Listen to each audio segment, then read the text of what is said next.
Chaque été, Mohamed pêche le sbour, un poisson populaire dans la région de Bassora. Mais ces dernières années, ses filets de pêche sont presque vides.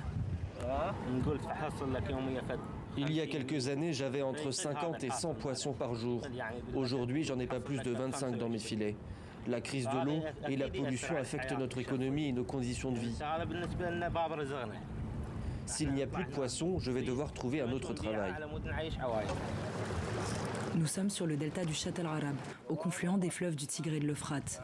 L'eau salée et polluée qui macère menace la faune et la flore. L'Institut Nissan pour la justice environnementale pointe du doigt la responsabilité des pouvoirs publics irakiens. Le gouvernement irakien est responsable de la crise hydrique. Les pays voisins ont placé ces barrages et l'Irak a laissé faire. Aucune politique publique n'a été entreprise pour préserver l'eau des fleuves et du Shatt al-Arab.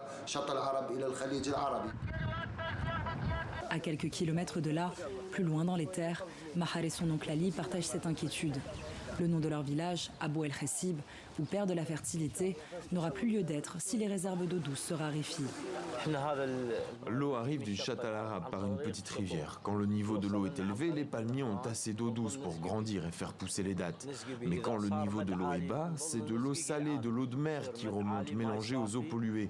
On ne peut pas arroser nos palmiers avec cette eau car ils risquent de mourir ou de produire des dattes de mauvaise qualité. Avec la crise hydrique qui s'intensifie à une vitesse foudroyante, cette famille craint de voir disparaître les dernières terres agricoles du sud irakien. Regardez ça, c'est une vraie poubelle. Tout est pollué et salé. L'Euphrate, le Tigre, il n'y a plus d'eau qui descend depuis Bagdad ou Diyala. Plus rien. L'agriculture est en train de mourir. On ne peut plus transmettre le métier à nos fils. Avant, on pouvait travailler et vivre de l'agriculture. Aujourd'hui, il n'y a plus rien pour nos jeunes. Ils doivent trouver du travail en ville. En mai dernier, le gouvernement irakien a acté le déblocage d'un budget de 3 millions de dollars pour lutter contre la désertification qui touche 39% de la surface du pays.